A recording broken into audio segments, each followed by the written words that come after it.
Saludos, buenas noches. Mi nombre es Omar Adaguajere y soy el subdirector del Centro de Estudios Latinoamericanos y del Caribe de NYU. A nombre de nuestra directora, Jill Lane, nuestra facultad y estudiantes, les doy la bienvenida virtual a nuestro público aquí presente.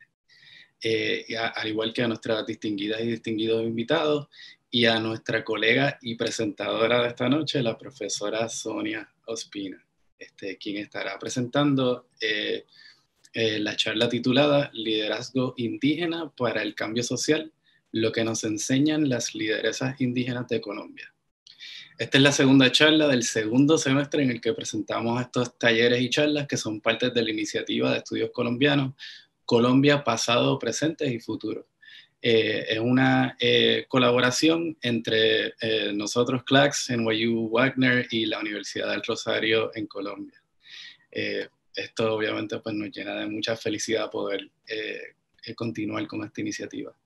Esta colaboración nos permite enfocar nuestro lente como Centro de Estudios Latinoamericanos y Caribeños a Colombia y destacar innovadoras e importantes iniciativas de investigación y aprendizaje en colaboración con lideresas indígenas como la de esta noche. Les agradecemos a nuestras colaboradoras y participantes y a sus instituciones por su trabajo y por darnos la oportunidad de presentar. Ahora le paso el podio virtual a el profesor de la Universidad del Rosario, profesor de Historia, Franz Hensel, quien también es codirector de esta iniciativa entre nuestras instituciones, quien por su parte compartirá unas palabras e introducciones. Gracias por estar aquí esta noche. Omar, muy buenas tardes allá en Nueva York, desde una Bogotá medianamente pues lluviosa. Los saludo a todos, muchas gracias pues por estar acá, bienvenidos a todas y a todos. Es un tremendo placer estar aquí con ustedes en esta nueva edición del Faculty Working Group, que ha probado ser un espacio de diálogo, de intercambio significativo entre diferentes tipos de actores sociales, entre académicos, líderes, y la sesión de hoy no solo no es una excepción, sino es un ejemplo maravilloso del tipo de cosas que estamos haciendo en el marco de esta colaboración. Tengo el gusto de presentar este Faculty Working Group de Liderazgo Indígena para el Cambio Social, lo que nos enseñan las lideresas indígenas de Colombia. En contextos de alta conflictividad social y aumento acelerado de la violencia contra los líderes sociales y contra líderes sociales en general en nuestro país, este panel, que es fruto de una investigación colaborativa, busca compartir las formas y las forjas, diría yo, a través de las cuales las lideresas indígenas han construido los hilos de su identidad, la identidad como hilos, ¿cierto? Y de su identidad en esos hilos como líderes capaces y comprometidas con sus comunidades. A pesar de estas fuerzas sociales en tensión que muchas veces las obstaculizan, como nos lo recuerda la misma descripción del panel, y obstaculizan esa pretensión de liderazgo, devaluando su capacidad y la voz como representantes de comunidades y grupos. Es en este sentido un honor dar paso a este panel en el que lideresas indígenas han venido trabajando con académicas de la Universidad de Nueva York y de la Universidad del Rosario, como lo son la profesora Sonia Ospina, Professor of Public Management and Policy de la NYU Wagner Graduate School of Public Service y codirectora de la Iniciativa de Estudios Colombianos, con quien he tenido el inmenso placer de trabajar en conjunto en esta aventura de pensar un espacio de colaboración, podríamos decir, intrahemisférico. La profesora Ángela Santamaría, profesora titular y directora de la Escuela de Diplomacia Indígena de la Universidad del Rosario.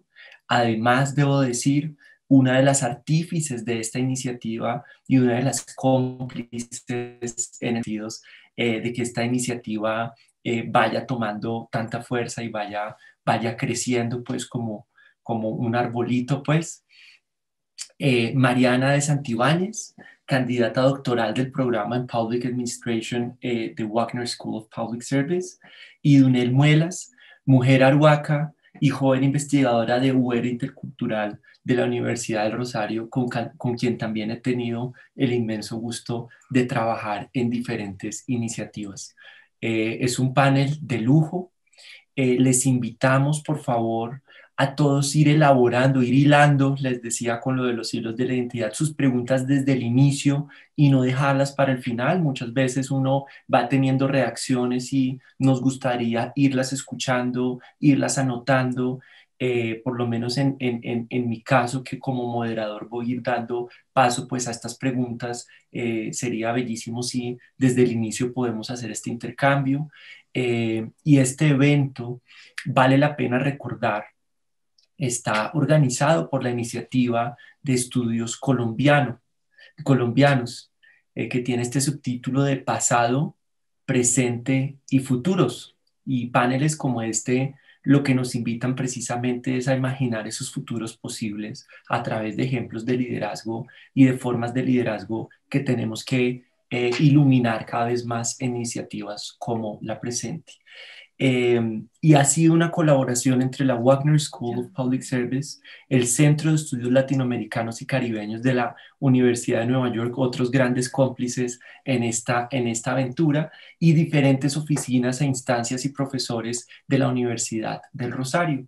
Queremos recordarles a aquellos que no han tenido la oportunidad de escuchar de esta iniciativa, que este espacio y que esta iniciativa busca crear un escenario de diálogo que consideramos en estos tiempos que corren es fundamental, y que tiene la pretensión de generar nuevos procesos y formas de investigación como la que tenemos hoy, y nuevos diálogos entre investigadores, artistas, académicos, líderes cívicos, sociales y políticos interesados en Colombia.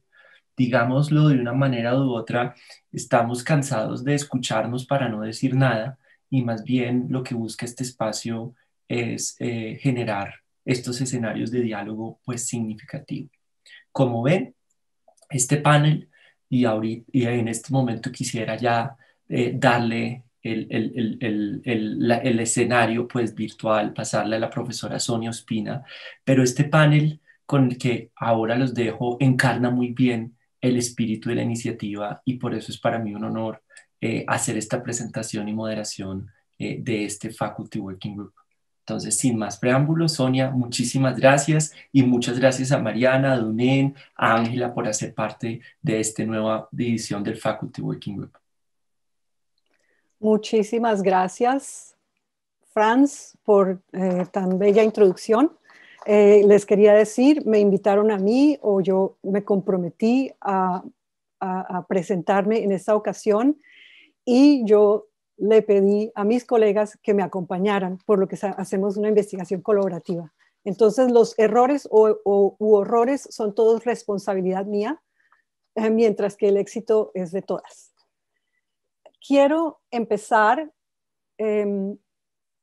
reconociendo que la Universidad de Nueva York se encuentra en las tierras ancestrales de la nación Lenape, y reconocer la importancia y el significado de estas tierras para los miembros de la nación Lenape en el pasado y en el presente. Voy entonces ahora a subir mi presentación.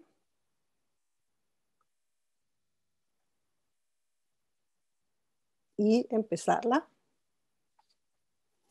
Bueno, entonces el punto de partida de nuestra investigación es una visión de liderazgo diferente a la tradicional.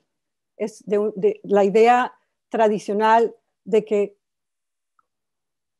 el liderazgo reside en un líder omnipotente, y de allí pasamos a una idea de que el liderazgo reside en el grupo, dentro del cual el líder está, y donde puede haber muchísimos líderes. Esto es parte de un movimiento más amplio, un movimiento académico más amplio, que dice que el liderazgo centrado en el individuo representa un modelo incompleto, y propone movernos hacia la idea del liderazgo colectivo. son dos maneras de ver el liderazgo, sin negar la importancia del liderazgo individual, pero por ejemplo, en este caso, Nemonte Nemquimo, quien fue mencionada como una de las mujeres más, de las personas, de los líderes más influyentes de este año, se puede pensar como parte de una red en donde con el resto de la comunidad trabajaron juntos para lograr el gran éxito que lograron de proteger sus tierras de un proyecto de extracción. Esto quiere decir que el liderazgo se entiende ahora desde el punto de vista de lo que llaman los colegas Denise y sus otros colegas, el liderazgo en plural. O sea, existen muchas corrientes que han empezado a avanzar hacia pensar en el liderazgo colectivo. Y nosotros nos ubicamos en esta corriente que se llama particularmente el liderazgo colectivo, pero tomamos también de algunas de las otras corrientes teóricas para formular nuestras perspectivas de liderazgo para nuestra investigación. Las ideas que presentamos hoy se enmarcan en un programa de investigación sobre el liderazgo para el cambio social que hemos venido desarrollando con muchos colegas en varios contextos geográficos y con varios grupos sociales y comunidades que están comprometidas con transformar su realidad. En Estados Unidos, por ejemplo, con líderes sociales en comunidades históricamente marginadas. Después profundizando esto en áreas de política pública concretas, de justicia ambiental, de inmigrantes, también empezando a lanzarla a otros contextos geográficos como en Colombia. Luego una investigación sobre proyectos de innovación en donde comparamos barrios en la ciudad de Nueva York con barrios en la ciudad de Barcelona.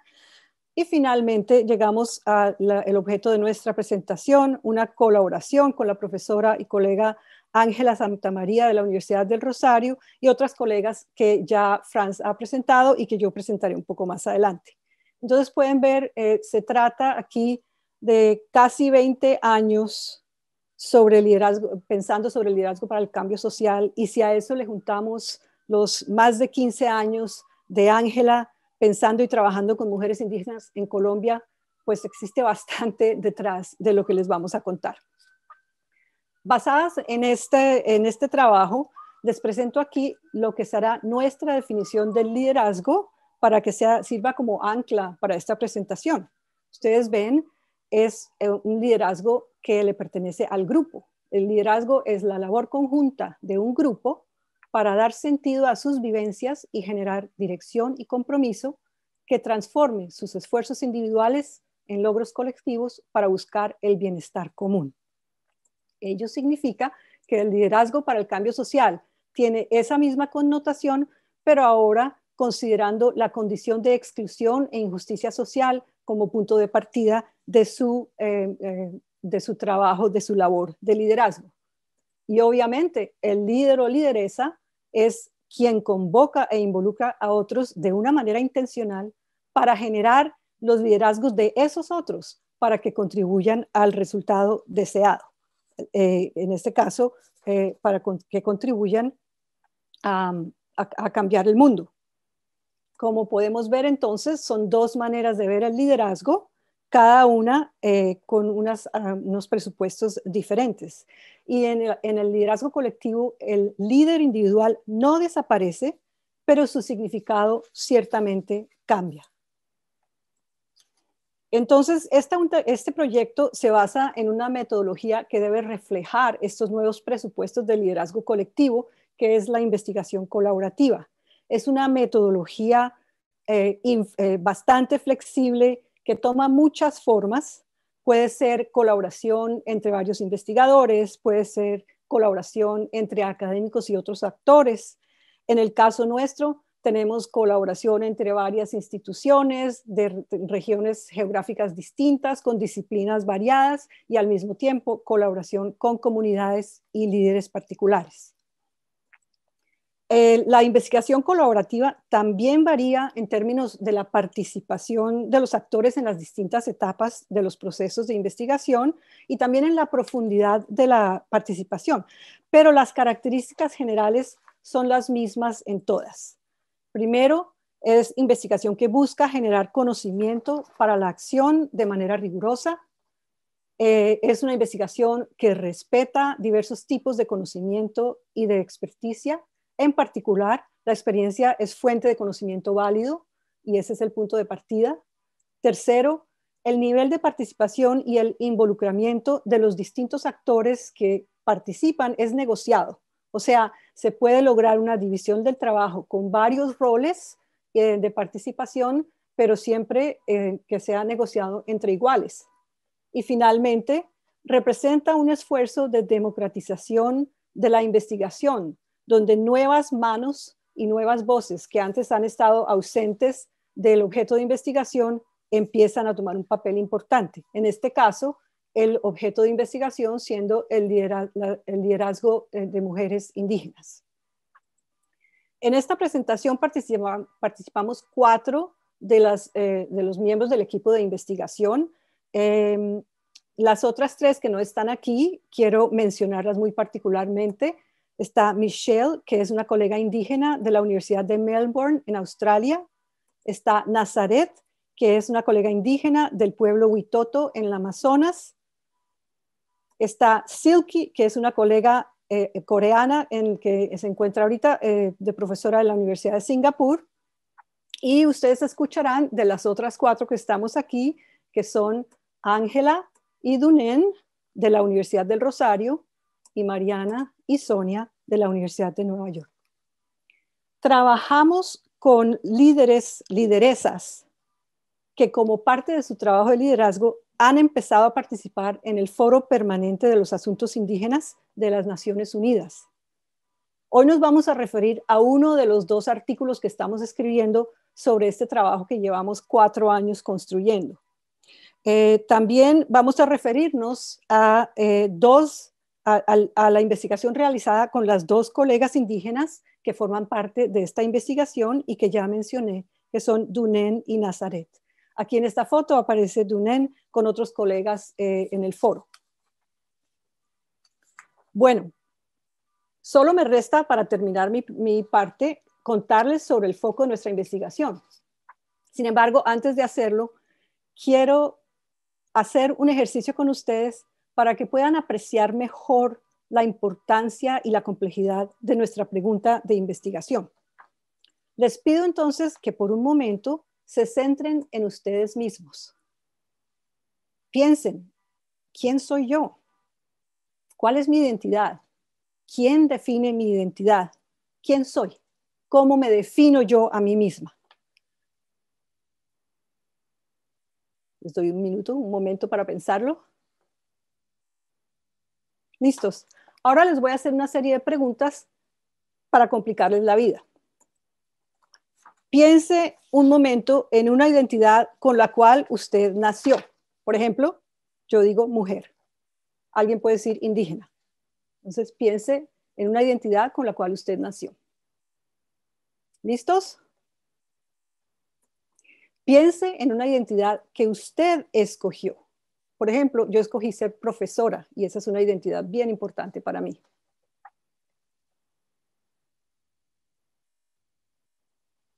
Tercero, piense en una identidad que alguien proyectó sobre usted. Por ejemplo, cuando yo llegué a este país, me empezaron a ver como latina o persona de color, person of color, que son categorías e identidades muy fuertes en este país.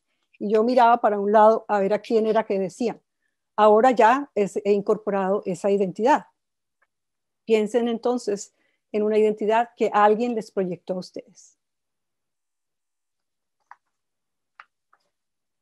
Finalmente, piense en una identidad que alguien le negó. Por ejemplo, cuando llegué a Estados Unidos a estudiar un doctorado en sociología, llegué con muchos años de experiencia laboral donde me veía a mí misma como una profesional exitosa en capacidad de liderazgo. Cuando llegué aquí y fui una estudiante graduada de primer año, se desapareció, se negó completamente esa identidad que traía. Entonces piense en una identidad que alguien le negó.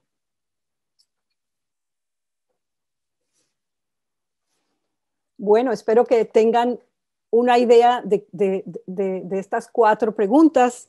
Ahora les pido que piensen cómo esas varias identidades se combinan para que usted se defina cómo usted se define, para que usted diga quién es usted. Espero que este ejercicio las haya hecho pensar o entender que el problema de la construcción de identidad es complicado y el problema de la construcción de la identidad del liderazgo es todavía más complicado. Lo que sabemos por la literatura es que las varias identidades que constituyen a una persona, o sea, estas de aquí, son el punto de partida para pensarse o no como líder. O sea, la identidad del liderazgo se construye. Uno no nace líder, sino que uno se hace líder. Y de la misma manera, la construcción que uno tenga o el lograr reconocerse a sí mismo como un líder es lo que le permite hacer labor de liderazgo. Si no me siento líder, no voy a construir espacios para cambiar la realidad. Si me siento líder, voy a construir esos espacios. Y podemos decir que si no hay esa labor de liderazgo, pues no cambiamos la realidad. Entonces vemos la importancia de que las personas se sientan líderes y capaces de cambiar el mundo. Esto obviamente genera un círculo virtuoso de reforzamiento. Si yo realizo buen trabajo de liderazgo, buena labor de liderazgo, eso afecta y cambia mi identidad.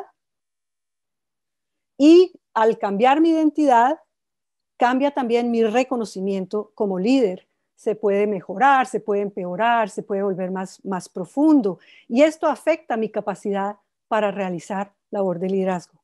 Entonces, si queremos más líderes responsables que juntos le den sentidos a su necesidad de cambiar el mundo, tenemos que entender mejor cómo se construye la identidad de liderazgo. Y eso ha sido un tema muy importante en la literatura de liderazgo.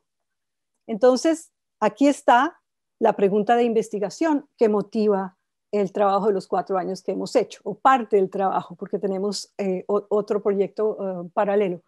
La pregunta es, ¿cómo surge y se articula la identidad de liderazgo de las mujeres indígenas en contextos donde hay competencia por el poder y la voz? Una pregunta súper interesante y tenemos respuestas interesantes, sugestivas, pero entonces ya con esto termino yo el marco que le queremos dar a la investigación y como pueden ver, entonces mis otras colegas van a tomar, Ángela hablará del contexto dentro del cual se da la investigación, Dunen y Mariana hablarán de los aprendizajes, unos personales, otros más generalizados a la literatura, y después todas vamos a conversar muy rápidamente sobre implicaciones para abrir entonces a preguntas y respuestas por parte de ustedes. Entonces, con esto le paso el podio a mi querida colega y amiga Ángela para que ella nos cuente sobre el contexto de la investigación.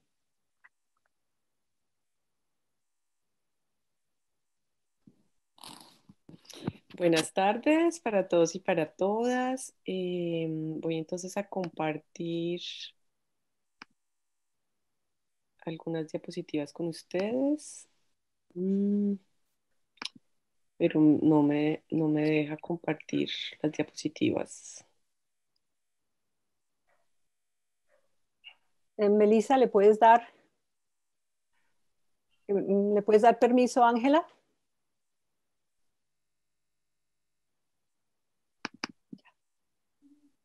Listo. Bueno, igual son unas imágenes muy sencillas, pero me parece importante poderlos llevar un poco al territorio. Bueno, primero que todo, buenas noches para todos y para todas. Vamos entonces hoy a ubicarnos en 2 contextos concretos. El primer contexto es la región de Araraquara. La región de Araraquara, aquí les traje esta imagen porque es una región muy particular. Este es el río Araraquara, el río de Araraquara, y como ustedes ven, el río divide en 2 territorios, un solo territorio. A mano derecha encontramos el departamento del Amazonas, es el inicio del departamento del Amazonas en Colombia, y al lado izquierdo el departamento del Caquetá. El departamento del Caquetá pues, es uno de los departamentos más afectados por la violencia sociopolítica en este momento, y desde la creación de la zona de despeje bajo el gobierno del presidente Andrés Pastrana. La comunidad de Araraquara está ubicada justamente al lado del río. Allí entonces pues, se han dado múltiples violencias muy diversas, violencias de tipo histórico. Colombia fue uno de los epicentros de la guerra del caucho en una región no lejana de Araraquara, en un asentamiento llamado La Chorrera, Amazonas, y muchas de las familias y las comunidades indígenas que viven en esta zona llegaron a este territorio justamente huyendo de la violencia cauchera, en cabeza de Julio César Arana, cauchero peruano. Entonces, en Araraquara también se da digamos, otro evento histórico que va a marcar la vida de las mujeres indígenas en esta región, que es la creación de la colonia penal por el gobierno colombiano, y con la llegada de esta prisión a cielo abierto, en donde se trasladaron los presos políticos más peligrosos de todo el país. Las mujeres indígenas de esta región sufrieron muchos abusos sexuales, prostitución forzada, etcétera. Es decir, muchas afectaciones debidas a esta colonia penal. También, al igual que la Sierra Nevada de Santa Marta, el otro contexto sobre el cual nos vamos a referir hoy, en esta zona operaron internados católicos, por lo tanto, las comunidades de estas regiones sufrieron una asimilación forzada por parte de los misioneros, y esta es otra pues, de las violencias que quiero resaltar. Ha sido una región muy afectada por la presencia de la guerrilla de las FARC. Operaron históricamente aquí el Frente 63, y tras los acuerdos de paz sigue operando en la región el Frente Primero de las disidencias de las FARC, que fue uno de los frentes que no se acogió al acuerdo, y pues es una alta zona de conflictibilidad, con fuerte presencia del Ejército Nacional, con bases militares. Muy cerca en Araraquara está una de las bases militares del Ejército, paramilitares, antiguas AUC y actualmente Águilas Negras. Por este río se practican pues minerías, formas de minería ilegal, con dragas que extraen oro y varios recursos naturales no renovables en la región, lo que hace pues que por ser una región de minería, la afectación también a las mujeres indígenas con distintos tipos de violencias, entre ellos la prostitución, el alcoholismo, etcétera, etcétera, por la presencia de mineros y toda la economía minera en la región, es muy importante. Como ustedes ven, entonces, se van a mezclar muchas cuestiones, ¿no? Violencia sociopolítica. En este momento, Colombia tiene una reconfiguración del conflicto, con una altísima tasa de asesinato de los líderes sociales, en particular líderes indígenas, a pesar de que no es una de las cuestiones que se da específicamente en Araraquara. Sí, digamos, se da en otras regiones del país muy cercanas. Permítanme un momento. No sé qué pasa aquí. Listo. Además, pues como en todas las sociedades, ¿no? Al interior de las familias, por supuesto, pues esto va a exacerbar todo tipo de dificultades, y muchas violencias toleradas por el Estado, entonces, en el marco del posconflicto con las FARC. Estoy teniendo acá un ligero inconveniente con las slides. Listo. Entonces, aquí en este territorio están organizadas las mujeres en una organización que se llama el Consejo Regional Indígena del Medio Amazonas, del medio Caquetá, y en la coordinación de mujer, juventud y niñez. Como nos decía la profesora Sonia, en este contexto, pues todas estas teorías del liderazgo es muy interesante analizarlas y observarlas, puesto que aquí el liderazgo se va a desarrollar en un contexto distinto al que tradicionalmente han sido pensadas estas teorías. Aquí les comparto algunos de los dibujos a través de los cuales las mujeres de esta región van a expresar los lugares de construcción de liderazgo, que son las huertas, las malocas, las chagras, todos los ejercicios pues, de conservación del territorio, del cuidado de las distintas generaciones de las comunidades. Entonces, pues quería compartir estos pequeños dibujos con ustedes. Bueno, el otro contexto al que nos vamos a referir hoy es la Sierra Nevada de Santa Marta, específicamente el pueblo aroaco y el proceso organizativo de las mujeres aroacas. La Sierra Nevada de Santa Marta, como ustedes ven aquí en el mapa, digamos, está en varios departamentos al tiempo, pero específicamente nos vamos a referir a los procesos organizativos del departamento del Cesar, ubicados cerca a Valledupar, más o menos a unas 2 horas de Valledupar, en el resguardo pues Aruaco, en el departamento del Cesar. Esta zona ha sido una zona de conflictividad muy alta, con la presencia también de la guerrilla de las FARC, con el Frente 1941, que se va a desmovilizar muy cerca de la ciudad de Valledupar, en un ETCR llamado Tierra Grata, y también fue zona de operación de 2 jefes paramilitares de las AUC, Jorge 40 y 39, muy reconocidos por la sevicia de sus prácticas de control territorial y de violencias contra los pueblos indígenas, comunidades campesinas y afrocolombianas.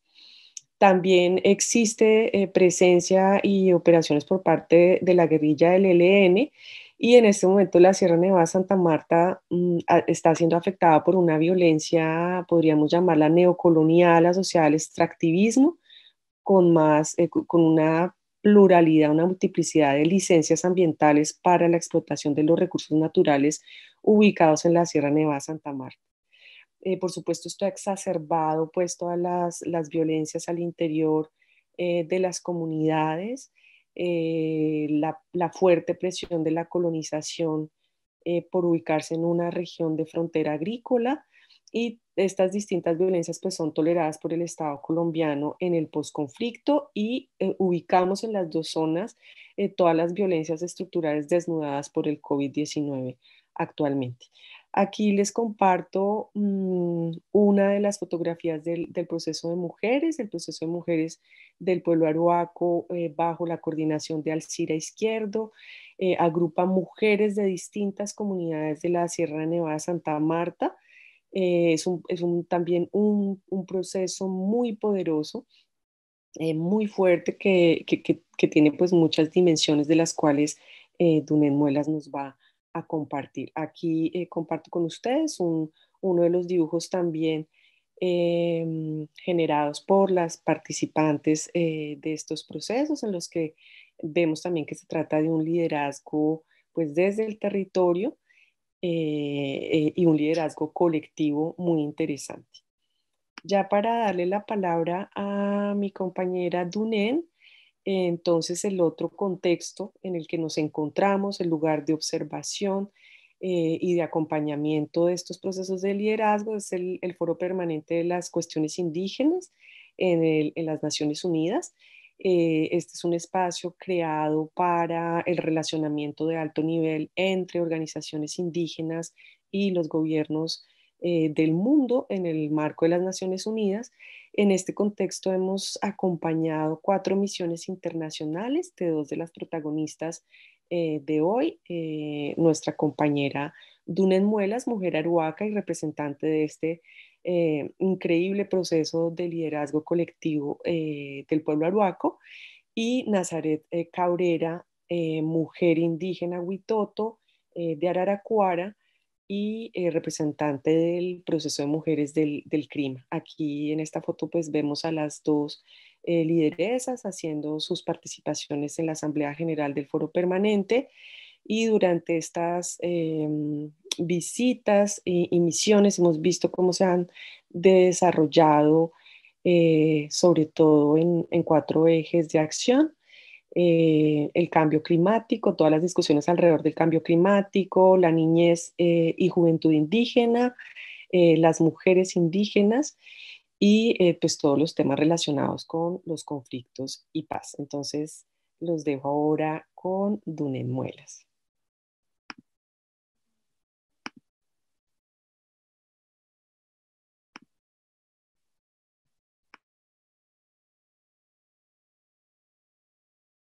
Muy buenas noches a todas y todos. Un saludo muy especial desde Pueblo Bello, Cesar, la Sierra Nevada de Santa Marta. Muy feliz de compartir con ustedes pues, este momento y lograr este trabajo colaborativo de la mano pues, de la profesora Sonia Ospina, de la profesora Ángela Santamaría, de la mayora Nazaret, de la profesora Mariana, porque realmente ha sido una experiencia muy importante. Como lo decía la profesora Ángela hace un momento y que contextualizaba la Sierra Nevada de Santa Marta, pues mi comunidad de origen, pues yo soy de una Caneivia Muelas, tengo 28 años y en el 2004 inició una migración en el marco del conflicto armado. Tiene que ver con que los paramilitares amenazaron de muerte a mi mamá y tuvimos que desplazarnos a las ciudades. En mi caso tuve que ir hasta el departamento del Cauca, luego retornar a la ciudad de Bogotá y bueno, allí fue donde pues viví durante los últimos 10 años y en ese contexto tuve la oportunidad de participar por primera vez en el Foro Permanente para las Cuestiones Indígenas en el año 2014 con el sueño de conocer y escuchar las historias de quienes habían llegado a estos espacios. Aprendí sobre las primeras naciones a quienes se les negaba el acceso a las Naciones Unidas y la manera en la que poco a poco habían logrado esta participación.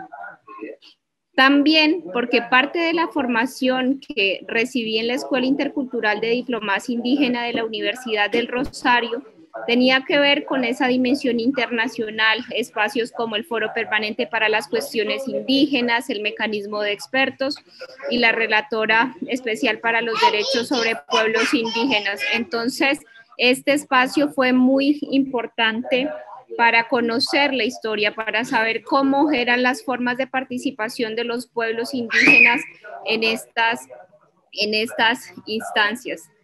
Así fue que participé durante el 2014, 2015, 2016, 2017 y 2018. Esta participación fue posible gracias a la Universidad del Rosario, a la Universidad de Nueva York. Y también fue un proceso muy interesante porque pude contar en los territorios lo que ocurrían en las instancias, lo que aprendía, lo que yo como mujer joven conversaba en esta instancia del foro a nivel internacional, podía a través de los diplomados interculturales contarlo en las comunidades, contarlo en mi territorio, en el pueblo arhuaco, en las comunidades del pueblo arhuaco, pero también pude y tuve esa oportunidad de contarlo en otros territorios, como lo mencionaba ahorita la profesora Ángela Santamaría, en la Amazonía, y entonces el tema era cómo es la incidencia de los pueblos, en nuestro caso de las mujeres indígenas a nivel internacional. Poco a poco comprender las diminutas piezas de un rompecabezas tan grande que son las luchas del movimiento y las mujeres indígenas a nivel internacional, nacional y local. En ese sentido, hacer parte de este trabajo de investigación colaborativo fue fundamental para concentrarme en mi propia trayectoria como una mujer indígena, pues que tiene un contexto de formación. Y esto fue muy importante para reflexionar sobre los liderazgos y los valiosos que son estos ejercicios para las mujeres pues jóvenes, para las mujeres que pertenecemos a pueblos indígenas y también pues muy importante revisar el lugar que tenemos mujeres indígenas y no indígenas para juntarnos y avanzar hacia una palabra tan bonita que es reflexionar sobre estos liderazgos colectivos, comunitarios, que lo que pretenden es asegurar, dar cuenta de esas historias. Les mencionaba hace unos días a las profesoras, a las compañeras que pues yo con este trabajo de investigación me siento más líder que nunca, porque es también dignificar las tareas que hacemos como jóvenes, que muchas veces en ese liderazgo tradicional no tienen cabida, pero que pensarse de esta forma, con estas herramientas metodológicas con las que estamos trabajando este artículo, resignifican y fortalecen pues, los procesos de las comunidades. ¿Y cómo se fortalecen esos procesos de las comunidades? Pues reconociendo el trabajo que hacen mujeres indígenas, jóvenes, mayores. En mi caso como joven, en el caso de la mayora Nazaret, pues como una mujer que se encuentra en el territorio. Entonces, agradecer, y eso era pues lo que quería compartirles en el día de hoy. Muchas gracias, Duni.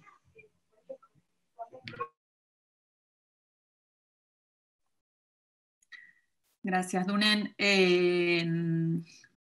Bueno, buenas tardes, buenas noches a todas, a todos, a todes. Paso a compartir primero mi pantalla. Lo que voy... Ahí va. Bueno, la experiencia que acaba de compartir Dunen es parte del proceso de investigación en el que venimos realizando, y lo que voy a hacer yo es usar esta experiencia personal de ella dentro del contexto más amplio de lo que aprendimos. Para ponerlos un poco más en tema, les cuento que este estudio en el plano académico está en diálogo directo con dos autores especialistas en lo que es el proceso de construcción de identidades de liderazgo, que son Derroux y Ashford. Ellos tienen un artículo enormemente influyente, ¿Quién liderará y quién seguirá?, donde definen específicamente la construcción de la identidad de liderazgo como un proceso relacional a partir del cual ciertas personas se construyen socialmente como líderes o lideresas, y otras como seguidores y seguidoras, a través de un proceso de búsqueda, de reconocimiento y también de concesión de esas identidades. En inglés es claim and grant, que son términos que son un poco difíciles de traducir, pero bueno, tanto, o sea, ese reconocimiento tanto de líder, lideresa, como también de seguidor y seguidora. Y asimismo, para ellos, esto es algo importante que tenemos que tener en la cabeza, la concesión, el reconocimiento de esa identidad de liderazgo es algo esencial para la construcción de esa identidad y para hacer un trabajo de liderazgo. No obstante, lo que vimos visitando la literatura sobre cambio social sugiere que los líderes y lideresas históricamente marginalizados, que se involucran en esfuerzos de transformación social, enfrentan constantemente oposición e exclusión, no solo de sus comunidades, sino también obviamente del resto de la sociedad. Y esto lo que hace es obstaculizar, como decía Sonia al principio, la probabilidad de ser reconocidos y reconocidas como lideresas y como líderes. Y de esa manera limitar su capacidad para realizar su trabajo de liderazgo. Y es así que surge la pregunta de, bueno, ¿cómo construyen entonces la identidad de liderazgo y se convierten en líderes y lideresas a pesar de esas circunstancias, a pesar de no ser reconocidos y reconocidas como tales? Y más específicamente, de nuevo, a nuestra pregunta de investigación es cómo surge y se articula la identidad de liderazgo de las mujeres indígenas en contextos donde se compite por el poder y la voz.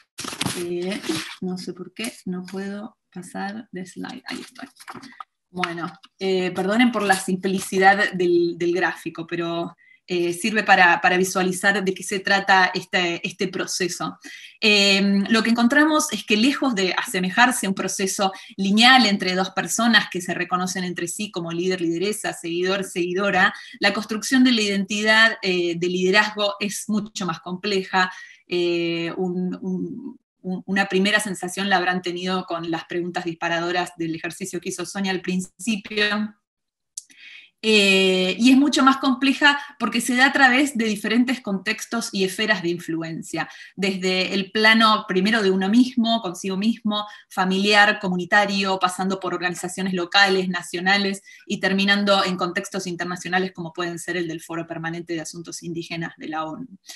Y este proceso, lo que encontramos fue que se manifiesta como un proceso dialéctico. Para aquellas personas que quizá no están familiarizadas con lo que es una dialéctica, les cuento que es un término que se utiliza para describir un método de argumentación filosófico que implica algún tipo de proceso contradictorio entre opuestos. Para Platón esos opuestos podían ser las personas y sus argumentos, para Hegel esos opuestos eran las definiciones y los conceptos. En este caso, los lados opuestos no solo están representados por personas, sino también por grupos, por comunidades, por sociedades, por cosmovisiones, por trayectorias históricas, vivencias, creencias, normas, instituciones, generaciones, diferentes territorios. Así que vemos el río dividido y demasiadas cosas de un lado y del otro. Y esta lógica dialéctica se desenvuelve de una manera espiralada, ascendente, a través de tres momentos diferentes que, para ser bien sintéticos, vamos a decir que son un primer momento de tesis, un segundo de antítesis y un tercero de síntesis entre esos dos primeros momentos. Yo voy a dar algunos pequeños ejemplos de las vivencias que compartieron y que observamos Nazaret, perdón, tengo a mi hijo que quiere de repente invadirme, que vivieron Nazaret y Dunen, que por motivos de tiempo y bueno, por mis limitaciones en la comunicación quizá, no van a poder transmitir la riqueza y también en muchos aspectos la dureza de esas experiencias, pero bueno, es para que se hagan una idea de cómo es que llegamos a donde llegamos. El primer momento de tesis es aquel que contiene como el germen de liderazgo, donde esa identidad se manifiesta por primera vez. Para Nazaret y Dunen, esa primera manifestación viene desde afuera, no viene desde ellas mismas quizá. Eso significa que no son ellas las que salen en búsqueda de un primer reconocimiento, sino que ese reconocimiento les es proyectado por otras personas o grupos. En el caso de Nazaret, un ejemplo le viene desde la Asociación de Padres y Madres del colegio de su hija, quienes decían, y cito literalmente, que Nazaret entendía al blanco, ella hablaba la lengua. Por los años que había pasado en la infancia y adolescencia en Bogotá, Nazaret tenía buen dominio de la lengua castellana. Y la ponían al frente de los enfrentamientos con autoridades del colegio a partir de sucesivos hechos de abuso de poder. Y para Dunen, también entre otras invitaciones, está la invitación al liderazgo, digamos, invitación entre comillas, que se dio con Ángela cuando le invitó a trabajar con ella. No sé si te acordás, Dunen, pero me acuerdo que en tus relatos vos creías que Ángela estaba loca, no entendías lo que ella veía en vos o proyectaba en vos. Las lideresas para vos en tu familia eran tu mamá, tu hermana, tu abuelo. Pero bueno, en fin, con estas primeras proyecciones, además de otras que se dieron, las identidades de liderazgo en Dunen y Nazaret comienzan a germinar, sus caminos se empiezan a expandir, comienzan a tener visibilidad en diferentes espacios de influencia, tanto a nivel comunitario, local, como nacional y también internacional. No obstante, se presenta en sus procesos un segundo momento, como les había dicho, que es la antítesis, digamos, un momento de inestabilidad, ya que aquella identidad que se venía amasando de a poco y con cuidado, les es negada a ambas en diferentes esferas y por diferentes personas que tienen concepciones o estructuras de liderazgo que no las incluyen a ellas, ya sea por su género, por el hecho de ser mujeres, por su edad, quizás por ser muy jóvenes, por el lugar en el que viven, ya sea en el territorio o en la capital, por su estado civil, no estar casadas. Un claro ejemplo de esto lo narra Nazaret. Ella se había destacado como participante de un programa de entrenamiento para la participación política, entonces fue elegida para participar de la Cumbre de Pueblos Indígenas de Colombia en San Andrés Sotavento, en representación del CRIMA, del Consejo Regional Indígena del Medio Amazonas, y NASA cuenta que, bueno, llegado un momento era tiempo de dividir las mesas de trabajo, mesas de toma de decisión, y los hombres comienzan a moverse y organizarse en base a las diferentes organizaciones, por un lado los de la ONIC, los del CRIC, etc., y las mujeres, lideresas, ellas obviamente estaban ahí por una razón y por una trayectoria, quedaban siendo dejadas de lado sin tener un espacio físico, literal, en esas mesas, ni ser asignadas una mesa diferente. Todas terminaron, cuenta NASA, abajo de una palmera, hablando de lo cansadas que estaban de esta exclusión sistemática. Y bueno, y en definitiva también terminando hablando de cuáles eran las problemáticas que atravesaban a cada una de sus comunidades. Y Dunen también ha experimentado esta falta de reconocimiento en varias instancias, además de ser mujer por su edad, por ser joven. Hoy Dunen tiene 28 años, nosotros comenzamos con estas a trabajar juntas cuando tenía 24. Muchas personas en las comunidades quizá y también en la sociedad occidental creen que los jóvenes no conocen la historia, carecen de experiencia y por eso mismo no tienen nada que contribuir a la mesa y suelen ser sus opiniones descalificadas.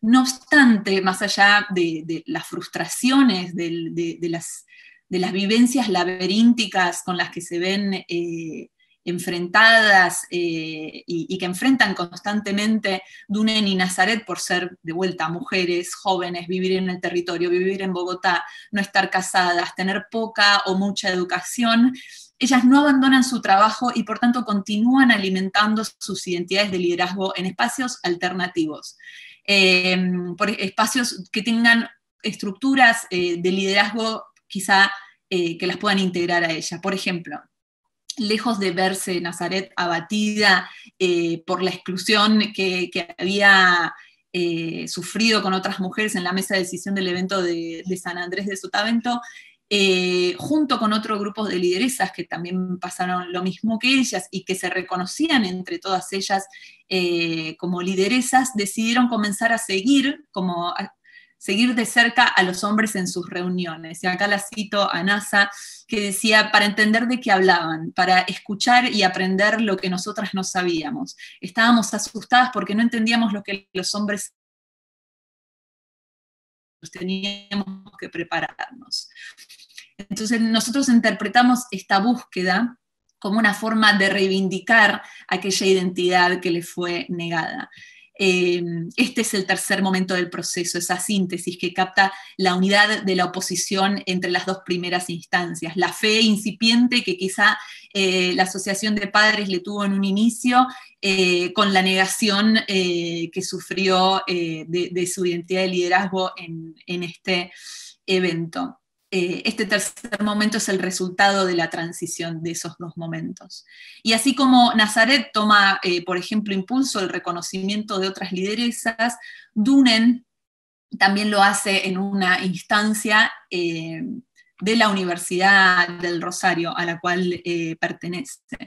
Y acá la cito, permiso Dunen, que te voy a citar. Dunen dice, en la sierra no me pueden atacar porque yo utilizo mi investidura. Yo digo, no señor, yo trabajo en la universidad. Y lo uso porque me da temor que deslegitimen mi trabajo las autoridades tradicionales. Es como si tuvieras que tener un capital y formarte en eso. ¿Cuál es mi capital? La formación técnica, es como mi caballito de batalla. Y conocer la institucionalidad. Ese es mi caso, pero yo vi otras mujeres que cuando no tienen ese conocimiento técnico no las escuchan. Así vemos cómo, a diferencia de lo que decían de Roux a Ashford, la falta de reconocimiento de la identidad de liderazgo no acaba con las trayectorias de estas lideresas. Cuando Nazareth y a Dunen no se las reconoce en una determinada esfera de influencia, lo que hacen ellas es llevar esa búsqueda de reconocimiento a una esfera diferente, como dije, una donde los esquemas de liderazgo son quizá menos fijos en otros aspectos de sus identidades sociales, y luego, una vez habiendo conseguido ese reconocimiento en ese segundo espacio, que puede ser la universidad, otro grupo de lideresas, el foro y otros espacios, ellas vuelven con esa validación fortificadas a aquel espacio donde originalmente se les negó la identidad como lideresas. Y en este sentido, para las lideresas indígenas, el proceso de búsqueda de reconocimiento y de concesión por parte de otros y otras de su identidad de liderazgo es insistente, es fluido y es estratégico, lo que resulta en un proceso de construcción de identidad de liderazgo resiliente, evolutivo, e impulsado por una necesidad relacionada con un sentido de comunidad, de propósito en la vida y, en última instancia, también de resistencia. Y por supuesto, esto tiene una serie de implicaciones, no solo teóricas,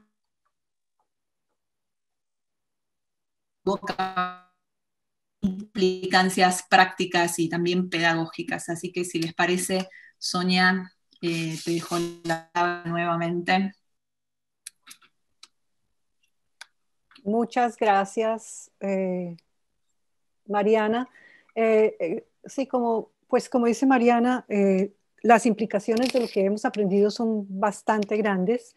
Yo estoy mirando el tiempo y me gustaría dejar tiempo para las preguntas. Entonces, se me ocurre simplemente decir muy brevemente, la idea era que íbamos a tener una conversación las 4 sobre implicaciones, pero lo que se me ocurre es decir simplemente, como decía Mariana, que hay implicaciones teóricas, por ejemplo, decir el proceso que domina el entendimiento sobre la construcción del liderazgo no funciona porque no es suficientemente colectivo, y al usar un ente colectivo nos encontramos un proceso muchísimo más complejo, menos lineal, y eso tiene implicaciones grandísimas para la práctica.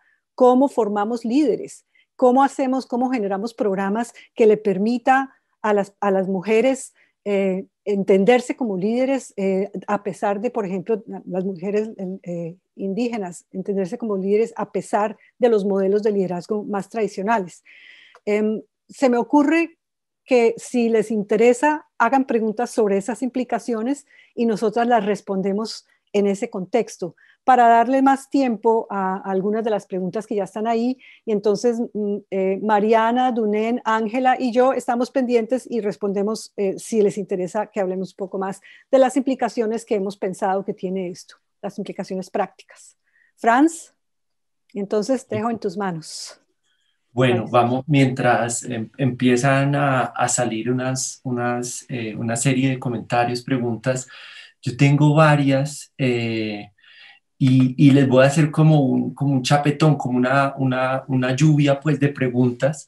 Se las voy diciendo un poquito con el ánimo de afianzar y más que de afianzar, de animar pues, la discusión y esta conversación. Son unas para cada una, pero yo creo que sería fascinante que cada una empiece como a jalonar partes. Entonces yo puedo decir, esta la pensé más escuchando a Ángela o escuchando a Sonia o escuchando a Dunen, pero no es que tengan ese nombre propio, ¿sí? Entonces, bueno, quiero empezar con una general. Que puede ser un poco teórica, mi formación un poquito me invita hacia eso, pero prefiero hacerla. Dice Emil Cioran, me lo recordaba hace muchos, muchos años, mi buena amiga Ingrid Bolívar, tiene una frase muy linda que es, en mí hay multitudes, dice Emil Cioran.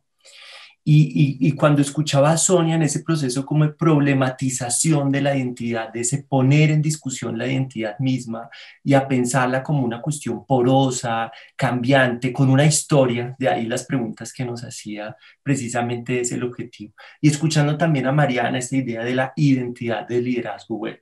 Sin embargo, por lo menos a nivel pues, teórico, la identidad en muchos sentidos permanece en algún sentido como remitiendo a algo que es idéntico a sí mismo, ¿cierto? La identidad tiene esa dimensión de que hay algo que es idéntico en términos de esa fuente. Y por ahí va mi pregunta.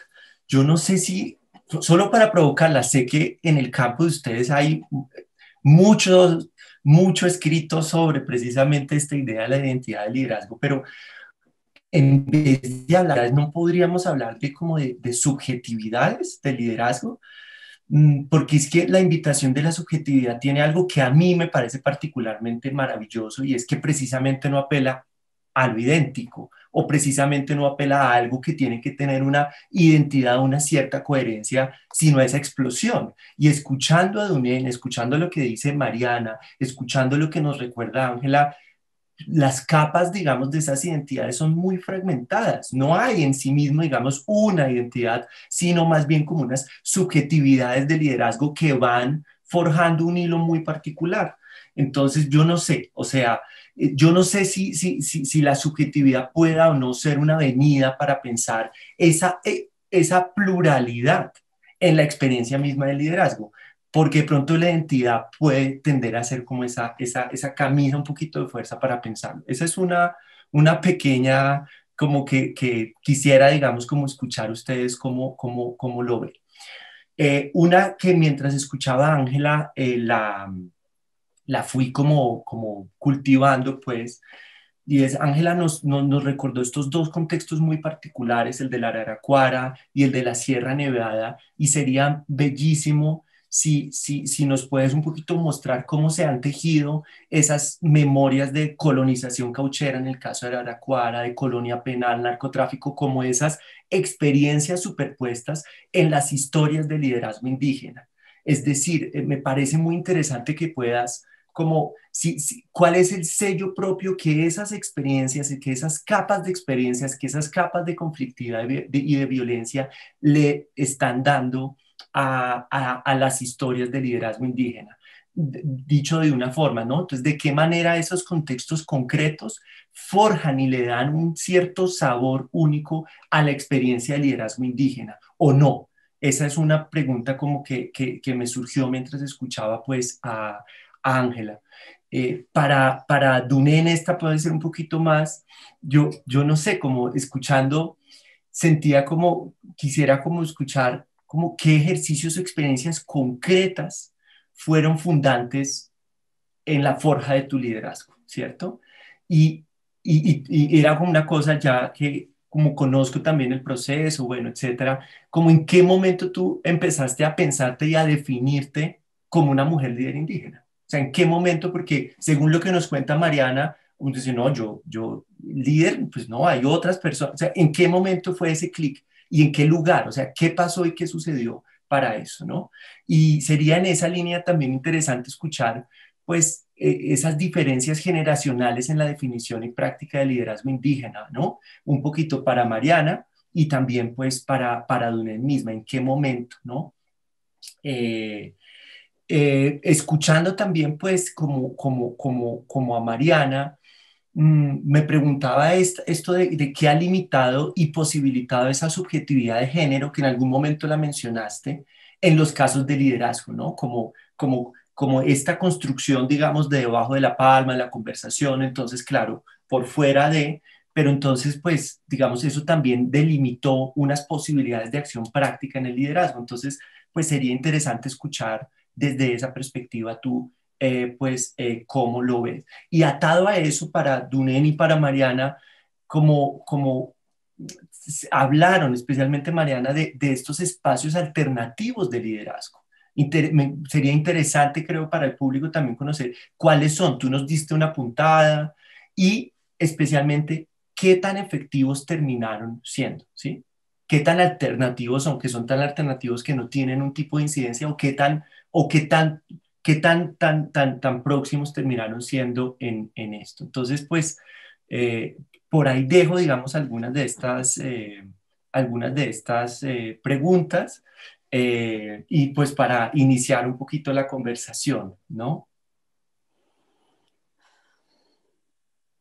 Muy buenas preguntas, muchas.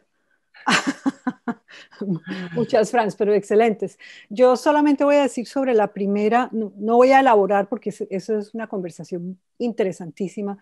Voy a ser muy práctica de decir que un concepto importantísimo para nosotros, un concepto teórico que ha guiado, es el concepto de las intersecciones, ¿sí? De la interseccionalidad, en donde la idea de las distintas identidades o de las distintas los distintos elementos de identidad de las personas no son una sumatoria de las mismas, sino lo que hay es una experiencia diferente en la medida en que se van viviendo las experiencias desde las varias identidades diferentes y en cierta medida eso pues, es lo que genera distintas subjetividades también.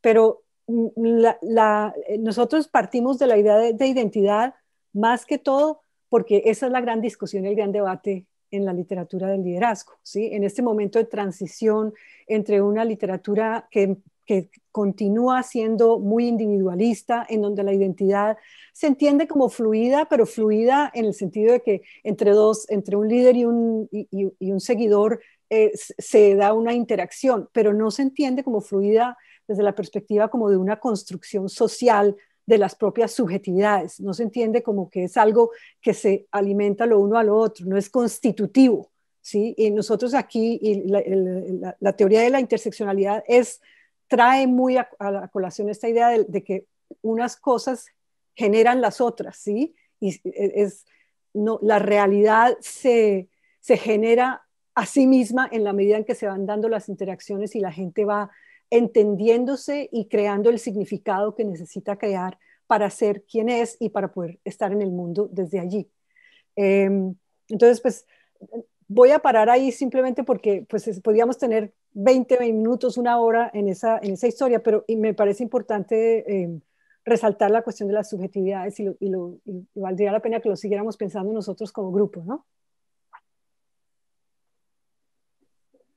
Yo quería acotar gracias Franz por las preguntas y al resto de las personas que están haciendo preguntas, ahí estuve anotando algunas cosas, pero sí, a veces entiendo capaz la resistencia que hay de pensar las cosas en términos de identidad, porque la identidad tiene este trasfondo de fijeza, de fosilización que nos hace a veces sentir atrapados y no poder salirnos de eso. Pero la subjetividad, para mí, ¿por qué no hablar tampoco en términos de subjetividades, de liderazgo y de identidades? Es porque quizá la subjetividad es todo aquello que reconozco como propio. Y una de las cosas que vimos acá, en este caso, y que también nos pasa a todos, es que muchas cosas no son proyectadas, no las reconocemos como propias. Y también muchas cosas de las que reconocemos como propias, otras nos la niegan. Y eso, o sea, lo que permite eso son las identidades, estas categorías que se van generando a partir de ciertos rasgos sociales y a partir de las cuales también organizamos y tenemos también nuestras experiencias. Y creo que lo interesante de las experiencias que narran Dunen y Nazaret es eso que decía Sonia, esa fluidez, esa estrategia en este contexto. Me voy a parar como profesora de la Universidad de Rosario.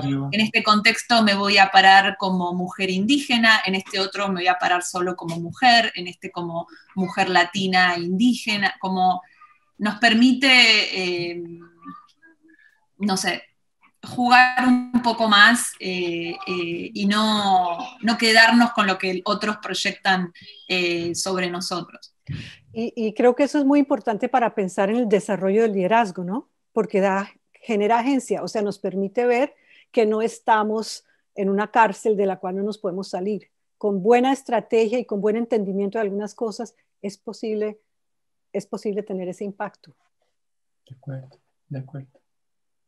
De hecho, ahí, si me lo permiten, voy incluyendo algunas de las preguntas que han empezado a llegar.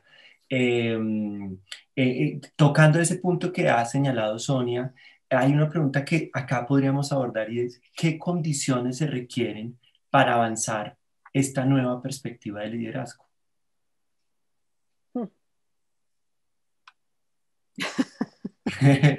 La tomo yo Vamos otra vez. llegando a un nivel maravilloso.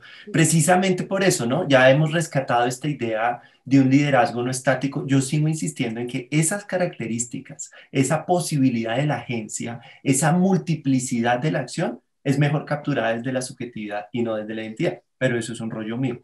Pero en esta discusión no, viene la pregunta que nos hace María Victoria, es en este contexto, ¿qué condiciones ustedes ven se requieren para avanzar en esta nueva perspectiva de liderazgo? ¿Alguien la toma? Pues yo quería preguntar. Perdón. Sí, Ángela y Mariana. Ángela, vos. Sí, antes de pronto de pasar a esta otra, aportar un poco a las que nos habías hecho. Sí, justamente en una de las discusiones que tuvimos sobre el paper, de pronto les contaba que tal vez podíamos anticipar este tipo de preguntas como las que nos hace Franz frente al concepto de identidad, ¿no? Que ha sido tan desarrollado por otras disciplinas.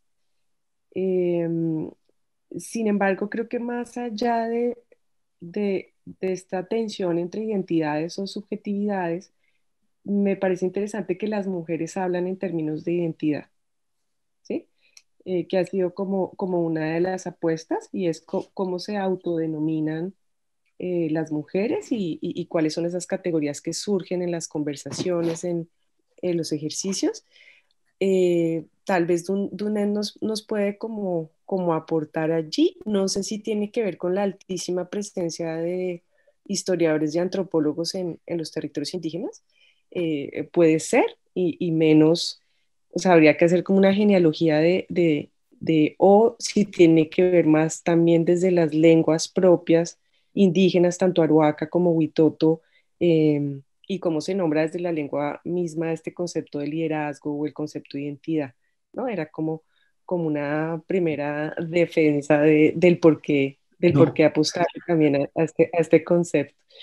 Y lo segundo era con relación a lo que decías, de bueno, que tienen de particular estas experiencias con relación el liderazgo. a otras, ¿sí? Sí. Hoy justamente estamos desafortunadamente conmemorando el asesinato de Cristina Bautista, mujer gobernadora NASA, que fue una de las mujeres que conocimos en el foro en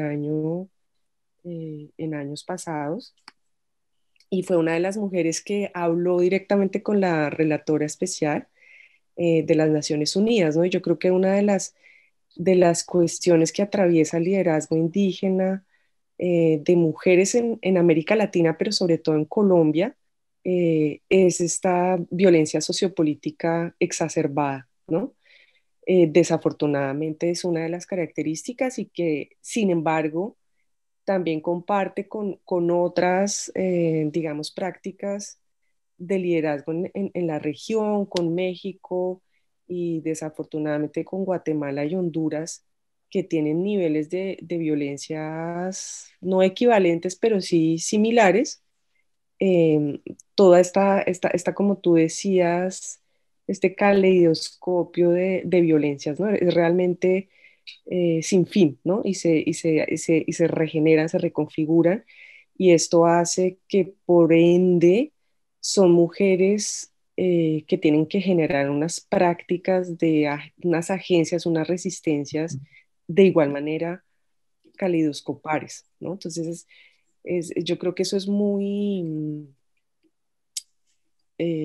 pues muy impresionante al trabajar con ellas. Eh, Sin embargo, de nuevo, cuando durante las entrevistas, durante los ejercicios, no se ve de manera fraccionada, fracturada, ¿sí? Cuando Nazaret hace un recuento de las violencias en Araraquara, empieza en la colonia penal, ¿sí? Empieza y hace como una reconstrucción histórica de un continuum de violencias sistemáticas diversas de múltiples niveles. Entonces, en ese sentido, pues creo que por eso es tan importante este trabajo que se está haciendo para poder ver esos continuos, ¿no? Cómo ese continuum de violencias y agencias va a permitir la reconfiguración de estos liderazgos eh, tan importantes, ¿no? Era como la contribución que quería hacer. Muchas gracias, muchas gracias. Sobre las condiciones, no quiero hablar mucho, pero lo que sí quería decir, qué condiciones se necesitan para cambiar el modelo de liderazgo. No me queda claro en la pregunta si es condiciones para cambiar teóricamente el modelo o en la práctica. Voy a hablar muy rápidamente en la teoría, que es donde lo veo más fácil de responder en este momento, y es que en la medida, eso sí es más mi convicción personal, en la medida en que hagamos investigaciones de liderazgo que incorporen e incluyan voces y prácticas que no han sido consideradas, porque el liderazgo tradicional ha sido pensado desde personas en la cúspide de las organizaciones jerárquicas, por lo general hombres, ahora más también mujeres, pero por lo general blancos, y eso se universaliza, ¿no? Entonces, en la medida en que sea posible traer nuevas experiencias que muestren alternativas, se puede ir viendo este cambio en el modelo de liderazgo. Y también muy importante porque, digamos, las teorías más tradicionales o autores que no tienen como una perspectiva crítica dicen, no, es que se necesita pasarnos a un liderazgo colectivo porque la sociedad se ha complejizado y porque entonces esto es una novedad. Y resulta que no, resulta que el liderazgo colectivo ha existido por mucho tiempo, en muchos espacios, con mucha efectividad. Lo que pasa es que no lo vemos como liderazgo, ¿sí? Entonces, en la medida en que se insista que estamos empujando y cambiando el tipo de liderazgo que se considera como el modelo mental, en esa medida será más fácil que se dé ese cambio tanto en la teoría como en la práctica. También mucha tela por cortar ahí, pero como para cerrar esa pregunta. Bueno, de pronto sobre las preguntas me parecen todas muy interesantes y en qué momento, un segundo por favor.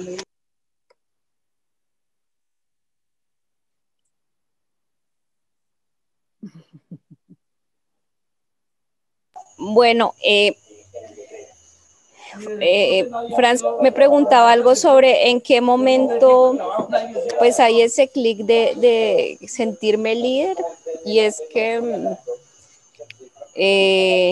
creo que tiene que ver con lo que mencionaba Sonia ahorita de cómo resignificamos también el trabajo de las mujeres y de las mujeres jóvenes, también de las mujeres mayores, cómo esas trayectorias que hacemos tienen un reconocimiento, en este caso a partir del liderazgo, en este caso cómo Dunense piensa como un puente, ¿cierto?, entre su pueblo y los lugares donde llega, y creo que está, o sea, por eso me siento líder y entonces allí, en este tiempo que he estado acá, el gobernador nuevo decía algo como todos somos líderes, ¿cierto? Pero cómo los líderes reconocemos a nuestras autoridades espirituales.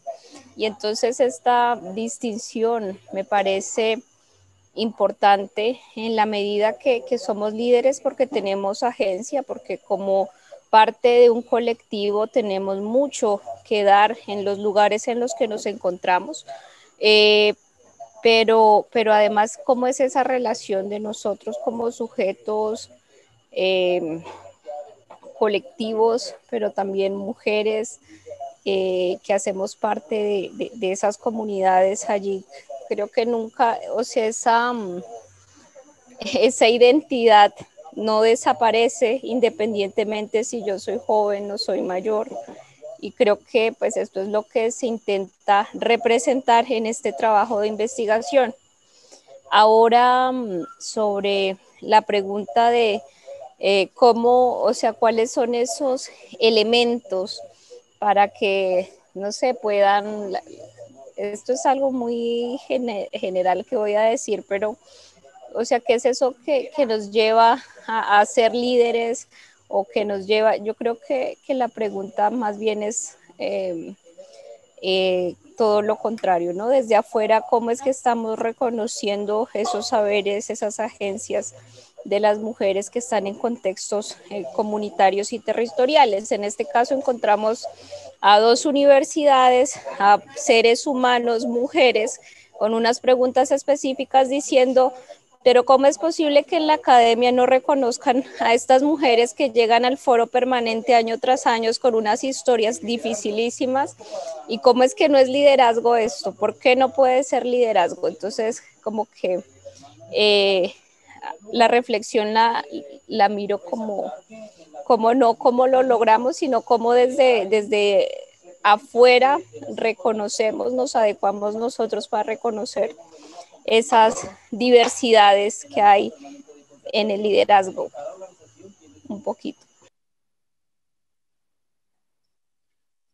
Mil gracias. Un poquito mucho. Creo que has aportado un montón en varias líneas.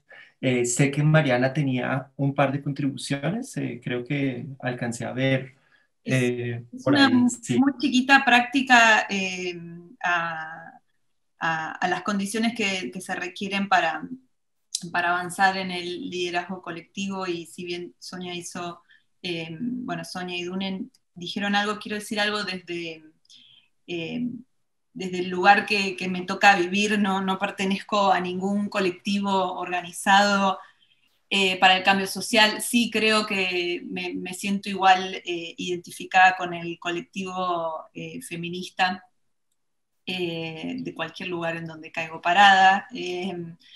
Y creo que una pregunta, o sea, que nos podemos hacer como civiles, como ciudadanos comunes, que quizá no pertenecemos a colectivos en particulares, bueno, cómo podemos desde nuestros espacios, desde nuestros alcances, cómo podemos dar reconocimiento a esas identidades que buscan reconocimiento en la sociedad, cómo podemos apoyarlas, cómo podemos amplificar sus voces, y tratar de hacer un esfuerzo por buscar canales para reconocer, identificar a colectivos que queramos reconocer, y bueno, amplificar sus voces. Pues con eso, muchísimas gracias, Mariana. Quisiera ceder de nuevo el escenario virtual pues, a Sonia para el cierre. Quiero agradecer a cada una de ustedes, al público. Intenté ir metiendo, ir hilando algunas de las preguntas que fueron surgiendo. Una en particular creo que queda, pero creo que queda también como reto y como forma de seguir generando pues estos espacios.